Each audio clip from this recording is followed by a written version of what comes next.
बच्चों, आज हम आपको बताने जा रहे हैं अलंकार। अलंकार में हम आपको अलंकार बता दिए, अलंकार क्या होता है, अलंकार के कितने भेद होते हैं, और शब्दालंकार, अर्थालंकार बताया। अनुप्रास, यमक और श्लेष क्लियर हो गया आपका। आज हम आपको पढ़ाने जा रहे हैं अर्थालंकार। अर्थालंकार में आज हम 3 चीज़ देखेंगे: उपमा अलंकार, रूपक अलंकार, उत्प्रेक्षा अलंकार। ये देखिए, उपमा अलंकार क्या होता है। उपमा अलंकार किसे कहते हैं? देखिए, जहाँ पर किसी एक वस्तु की तुलना दूसरे वस्तु के गुण या आकार के आधार पर की जाती है, उसे उपमा अलंकार कहते हैं। पहले ही शुरू में ही स्टार्टिंग हेडिंग में ही करिए उपमा। उपमा माने होता है तुलना करना।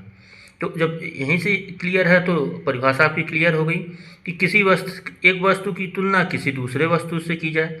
किस चीज़ के बारे में की जाए? गुण के, उसके गुण से, उसके आकार के, साइज के, क्वालिटी के आधार पे अगर उसकी तुलना की जाए तो वही उपमा अलंकार है। बहुत सिंपल है ये। तो जहाँ पर किसी एक वस्तु की तुलना दूसरे वस्तु के गुण, आकार के आधार पर की जाती है, उसे उपमा अलंकार कहते हैं।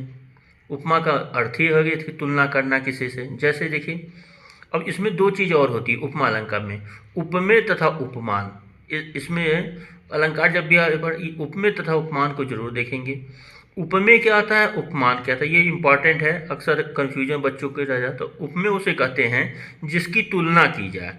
उपमेय किसी की जिसकी तुलना की जाए, और उपमान जो सेकंड वाला है, जिससे तुलना की जाए, जिससे आप तुलना कर रहे हैं उसको उपमान कह दे रहे हैं। जैसे ये देखिए, किष्टि दृष्टि से सुंदर है। तो किष्टि किससे सुंदर है? दृष्टि से।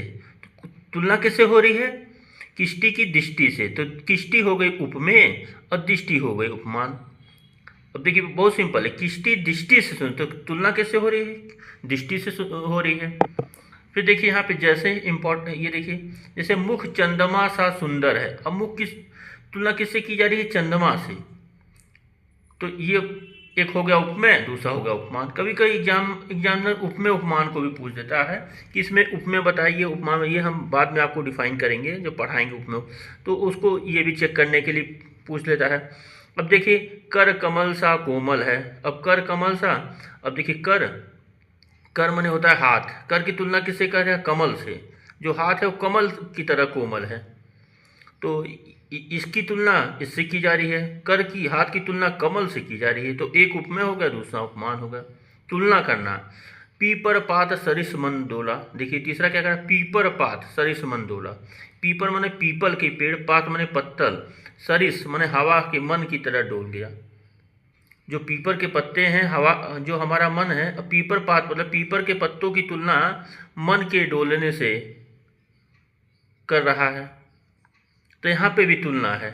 जैसे मन चंचल है, वो हो रहा है, उसी जैसे पीपल का पात हवा का थोड़ा सा भी आया वो डोला, उसी तरह मन भी, तो उससे मन की तुलना उससे कर रहा है। तो जहाँ उपमेय अलंकार वह अलंकार होता है जहाँ किसी एक वस्तु की तुलना दूसरे वस्तु के आकार, गुण, किसी चीज़ से की जाती है, उसे उपमा अलंकार कहते हैं। इसमें थोड़ा सा ध्यान रखें, उपमेय क्या होता है, उपमान क्या होता है। उपमेय वो होता है जिसकी तुलना की जाए, और जिससे जिसकी तुलना की जाए उसको देखिए, उपमेय होता है जिसकी तुलना की जाए, और उपमान होता है जिससे तुलना की जाए।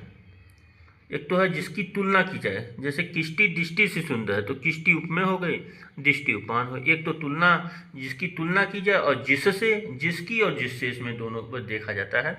यही है, जिसकी और जिससे। इसी तरह ये भी था, एग्जाम्पल हमने बता दिया, मुख चंद्रमा सा सुंदर, तो चंद्रमा की तुलना किससे? मुख से की जाती है। तो उपमा में बस इतना ही है कि तुलना की जाए। बहुत इंपॉर्टेंट है। आगे हम देखेंगे रूपक अलंकार। अगर आपको हमारा वीडियो अच्छा लगता है तो लाइक कीजिए, सब्सक्राइब कीजिए, कमेंट्स कीजिए।